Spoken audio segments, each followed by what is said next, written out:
Chapter 43. What Cook Was Stirring.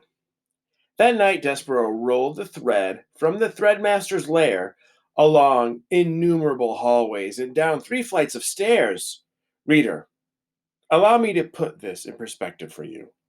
Your average house mouse, or castle mouse if you will, weighs somewhere in the neighborhood of 4 ounces. Despereaux, as you well know, was in no way average. In fact, he was so incredibly small that he weighed about half of what the average mouse weighs, 2 ounces. That is all. Think about it. He was nothing but 2 ounces of mouse, pushing a spool of thread that weighed almost as much as he did. Honestly, reader, what do you think the chances are of such a small mouse succeeding in his quest? Zip, zero, nada, goose eggs. But you must, when you are calculating the odds of the mouse's favor, factor in his love of the princess. Love, as we have already discussed, is a powerful, wonderful, ridiculous thing capable of moving mountains and spools of thread. Even with the love and purpose in his heart, Despereaux was very, very tired when he reached the door to the castle kitchen at midnight. His paws were shaking and his muscles were jumping, and the place where his tail should be was throbbing. And he still had a very, very long way to go into the kitchen and down the many stairs of the dungeon, and then through, somehow, some way, through the rat-filled darkness of the dungeon itself, not knowing where he was going. And, oh, reader, when he stopped to consider what lay ahead of him, Despereaux was filled with an icky feeling of despair. He leaned his head against the spool of thread, and he smelled celery there and thought of Hovis, and how Hovis seemed to believe in him and his quest. So the mouse raised his head and squared his shoulders and pushed the spool of thread forward again into the kitchen, where he saw, too late, that there was a light burning. Despereaux froze. Cook was in the kitchen.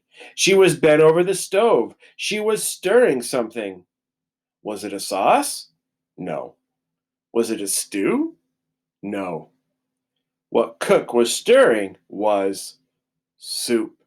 Soup, reader, in the king's own castle, against the king's law, right under the king's very nose. Cook was making soup. As the mouse looked on, Cook put her face into the steam rising from the pot and took a deep breath. She smiled a beatific smile, and the steam rose around her and caught the light of the candle and made a halo over her head. Despereaux knew how Cook felt about mice in her kitchen. He remembered quite clearly her instructions to Mig regarding himself. Kill him! The only good mouse is a dead mouse. But he had to go through Cook's kitchen to get to the dungeon door, and he had no time to waste. Soon daylight would dawn and the whole castle would be awake, and a mouse would have no chance at all of pushing a spool of thread across the floor without attracting a great deal of attention. He would have to sneak past the mouse-hating Cook now. And so, screwing his courage to the sticking place, Despereaux leaned against the spool of thread and set it rolling across the floor. Cook turned from the stove, a dripping spoon in her hand, and a frightened look on her face, and shouted, "Who's there?" Chapter 44. Whose ears are those?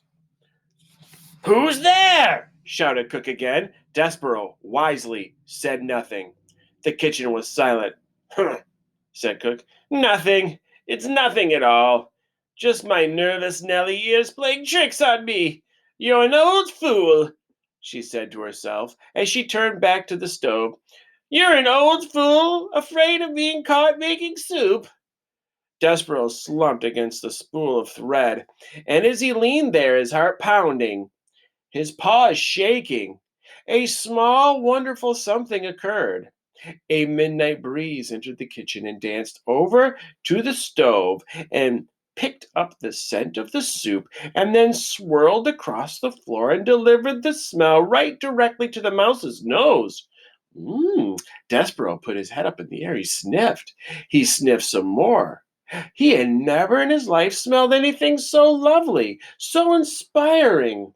With each sniff he took, he felt himself growing stronger, braver. Cook leaned in close to the kettle and put the spoon in and took the spoon out and blew upon the spoon and then brought it to her lips and sipped and swallowed. Mmm, she said. Huh. She took another sip. Missing something, she said. More salt, maybe. She put the spoon down and took up an enormous salt shaker and sprinkled salt into the kettle. And Despereaux, feeling emboldened by the smell of soup, again set to work pushing the spool of thread. Quickly, he said to himself, rolling the spool across the floor. Do it quickly. Do not think. Just push. Cook whirled the salt shaker in her hand and shouted, Who goes there? Despereaux stopped pushing. He hid behind the spool of thread as Cook took the handle from the stove and held it up high. She said. The candlelight came closer, closer. What's this?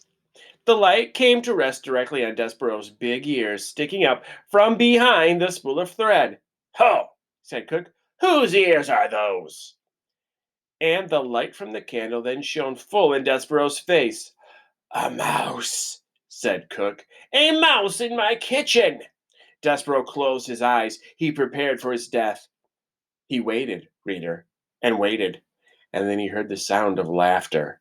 He opened his eyes and looked at Cook. Ho, said Cook. Ho-hee! For the first time in my life, I am glad to see a mouse in my kitchen. Why? She asked. Why am I glad? Ho-hee! Because a mouse is not a king's man here to punish me for making soup. That is why. Because a mouse is not a king's man here to take me to the dungeon for owning a spoon. Ho-hee! A mouse. I, Cook, am glad to see a mouse. Cook's face was red and her stomach was shaking. Ho-hee, she said again. And not just any mouse, a mouse with a needle tied around his waist, a mouse with no tail. Ain't it lovely, ho-hee? She shook her head and wiped at her eyes. Look, mouse, these are extraordinary times. And because of that, we must have some peace between us. I will not ask what you are doing in my kitchen, and you, in return, will tell no one what I was cooking.